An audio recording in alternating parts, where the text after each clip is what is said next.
We're staging a crash to find out whether school-run parents' faith in the safety of their 4x4s is justified. We've got a typical second-hand Discovery, and we're going to crash it head-on at 40 miles an hour into an alternative family car choice, a used Renault Espace.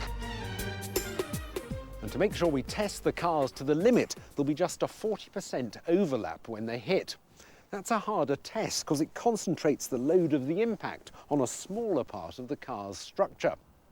Now, recent designs like the Espace have cross members at the front to channel some of the load to the rest of the bodywork, and our collision will be a good test of their effectiveness. But making the outside of the car tough is only part of the story.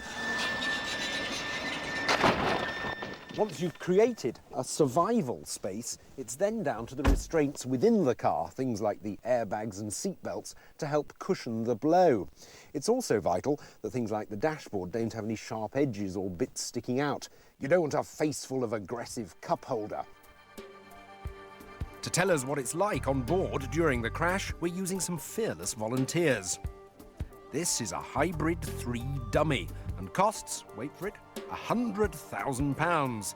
The money goes on all the shockproof precision instruments inside him.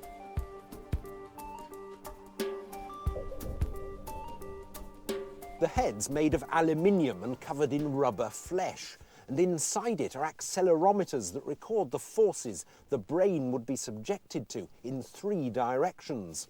And there are more measuring devices in the neck to detect the tension, shearing and bending forces as the head's thrown forwards and backwards in the impact.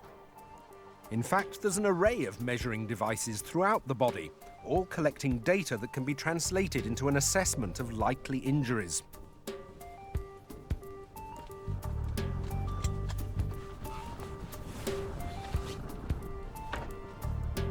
We'll have £400,000 worth of hybrid dummies in our 2 cars.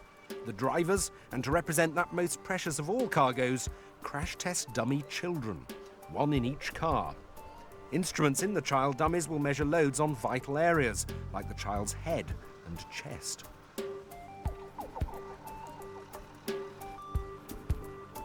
Logging all the information from the dummies is a task in itself. There'll be 48 separate channels of digital information being recorded 20,000 times a second. Hence, all these cables going into some tough digital recorders mounted in the backs of the cars where they're least likely to be damaged. As we said earlier, there's no precedent for a crash like this, and expert opinion is divided as to what will happen. Which of the following scenarios do you think's most likely? Perhaps the 4x4's extra weight will see it steamroller through the Espace. Or perhaps the Espace's more modern design will shrug off the attack of the 4x4. Or might the taller Discovery roll over on impact? The Myra winch is ready to pull the cars together. So where do you think your family would be safest? Now's the time to find out.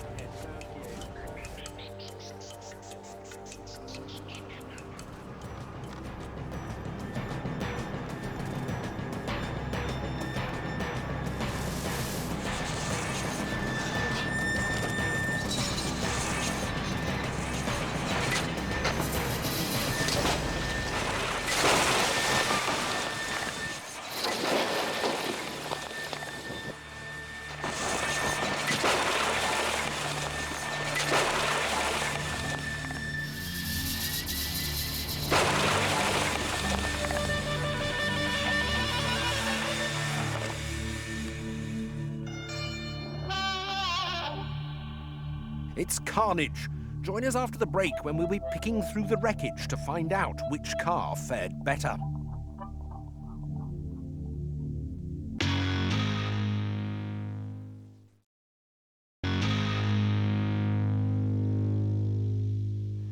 If you've just joined us, you've missed this.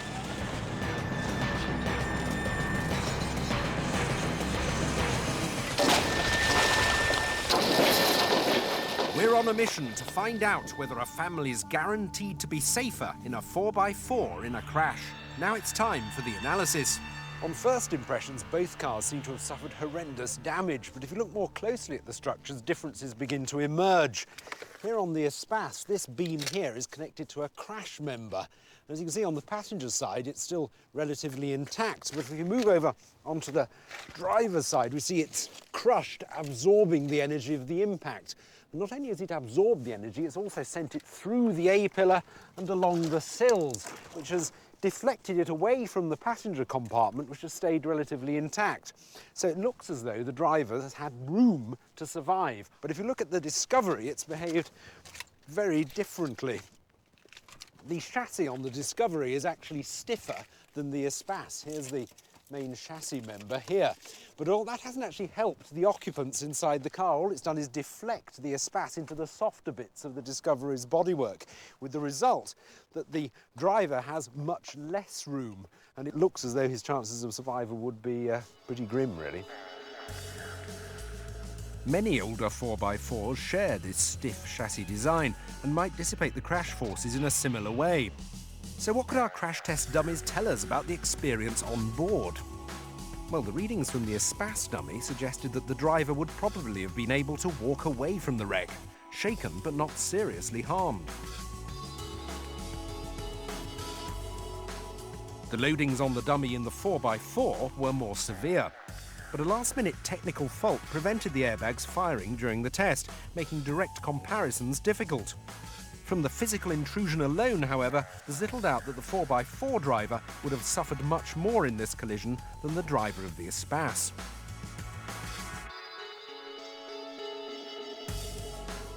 Your 3-year-old child would also have been better off in the Espace.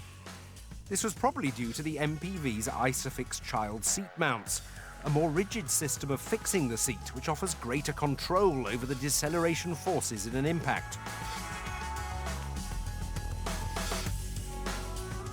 Our Discovery didn't have those modern fixings.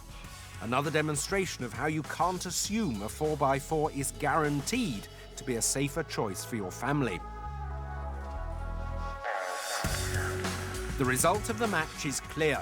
In this crash between these two cars, you'd be better off in the MPV, which is probably not what many 4x4 loving school-run parents would have expected.